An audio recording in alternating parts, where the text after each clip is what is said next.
know that the original source of that energy is Krishna. When we see the energy of the moon or the stars or anything that gives out energy, we know that energy originally comes from Krishna. And when we see it, is simply a reflection of his energy being emitted by another being or body or whatever. So when we see anything that's beautiful, wonderful, attractive, effulgent, pleasing, in any way, we should know this is a product of Krishna's energy. He's the original source, Svayambhu, and he has no other source. Now this is one of the most difficult things to understand about Krishna, is that he does not come from anywhere. His form is original. Krishna's form is not a product of something else. It's not that Krishna's form is some transformation of Brahman or something like that. No. Krishna's form is his self. That's different from the living entities in the material world, because in the material world the soul is different from the body. But Krishna is non-different from his eternal form. He's unique in that respect. Or actually any of the living entities in the spiritual world are the same as their forms. There's no duality between the body and the spirit. So we should understand Krishna as Svayambhu is the source of everything. And then the next name is Shambhu, meaning his auspicious transcendental qualities bring great happiness to the devotees. Of course, Shambhu is also a name of Shiva, Shiva Shambhu.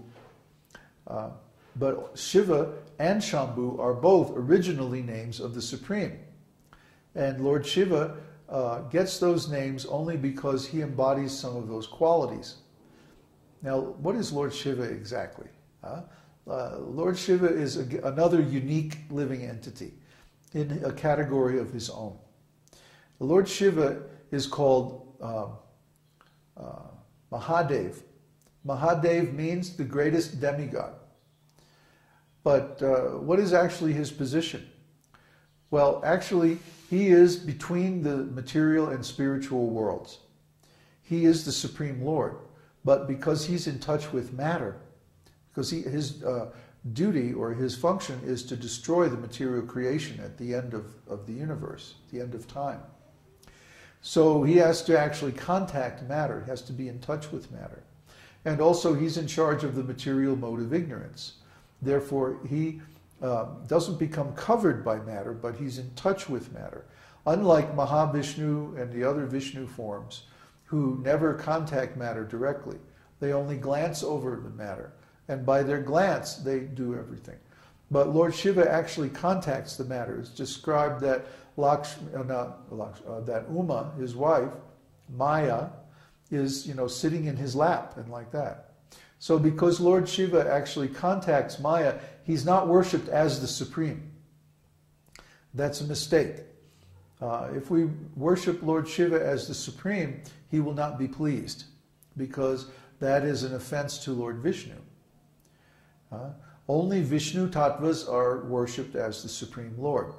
Shiva is also worshipable, but he's not worshipped as the Supreme. If you go to a temple in India, you'll see the main deity is Lord Vishnu, or some incarnation of Lord Vishnu. And then on the side, there may be a deity of Lord Shiva. And then when the food is offered to Vishnu, the prasadam is brought to Lord Shiva first and offered to him. So that's the actual position of Lord Shiva, is that he's the greatest devotee, he's the greatest demigod, and although he is in one way non-different from the Supreme, non-different from Vishnu or Krishna, in another way he is different because he's actually in touch with matter. Therefore, Shambhu, although he has wonderful, auspicious, transcendental qualities, at the same time, those qualities are not in an unlimited quantity as they are in the Supreme Lord, because of his contact with matter. So there's a section in Nectar of Devotion where, remember I just talked about how 50 of the 64 qualities of Krishna are visible in the conditioned souls. Well, there's another 10 qualities that are sometimes visible in the personality of Lord Shiva or Lord Brahma. But then there's four qualities that are only for Krishna. And those four qualities are that he is the source of everything. He is the Supreme Personality of Godhead.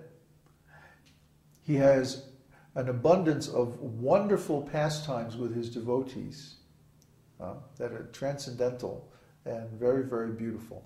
And fourth, his spiritual form is extremely attractive. It's attractive to everyone. Yeah, he plays on his, that's one of his pastimes. He plays on the flute. You don't see any other deva playing on the flute, only Krishna. That flute is very special. It gets to, the gopis are jealous of the flute because it gets his kisses all day.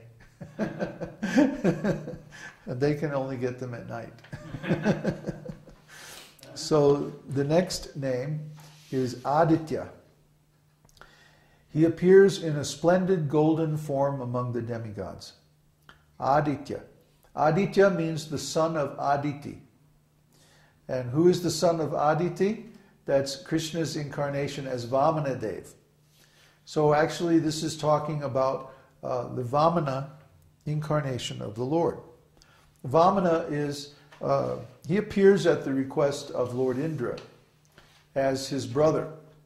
Lord Indra and the other demigods are born from Aditi. And the demons are born from her sister, Diti. So there's Diti and Aditi.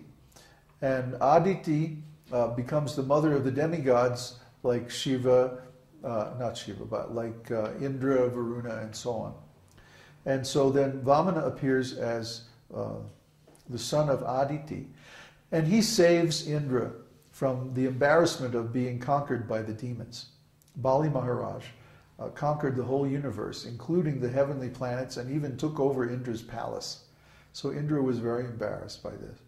And they all went, all the demigods went to the ocean of milk and prayed, "Oh Lord Vishnu, please help us out of another jam."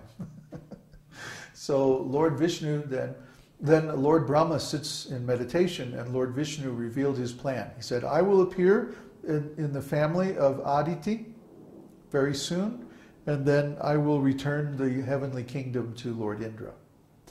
So sure enough, he appeared, and his appearance is narrated in the 7th canto of Śrīmad-Bhagavatam. It's a very beautiful story. You should all read it.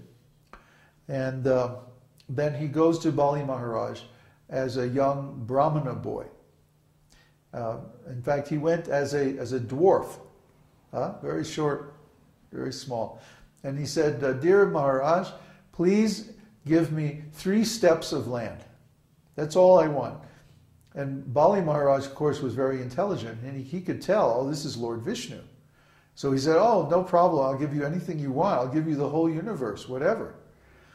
And he said, "No, I just want 3 steps of land, that's all." So Bali Maharaj said, "Okay." And meanwhile, his guru, Shukracharya, Shukra is Venus in Vedic astrology. And Shukracharya is actually the spiritual master of the demons. Bali Maharaj came from a demon family. He came from the family of Diti. Therefore, Shukracharya was his spiritual master. And Shukracharya was saying, no, don't give him anything. He's Vishnu. He's going to cheat you. He always fights on the side of the demigods. So be careful. And Bali was going, well, no, wait a minute. This is Vishnu. That means I have to give him everything. That's what the Vedas say. So he actually followed the Vedas better than his own spiritual master. Shukracharya, being the spiritual master of the demons, his policy or his theory is, well, let's enjoy material and gratification now, and then when we're satisfied, we can do spiritual life and not have any distractions. That's his theory. But we find that practically speaking, this doesn't work. What happens is a person engages in sense gratification. That means they have to engage in economic development. That means they have to engage in family life. That means they have to accept so many entanglements and so many material designations. And Maya Das, yes, they become Maya Das. And because of this, they get lots of impressions of material life, and their consciousness becomes covered over by material consciousness very thickly, very strongly. So then, after this is this so-called satisfaction, which actually we never reach in material sense gratification. We always want more and more. The more material sense gratification we get, the more we want. The senses become stronger and stronger, not less. The only way to actually conquer the senses is to practice austerity, beginning with the tongue. If you can control the tongue, you can control all the other senses.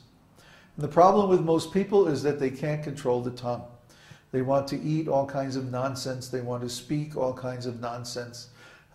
They don't want to chant. They don't want to repeat the mantras of the Vedas or the philosophy of Vedic life. Or if they do, they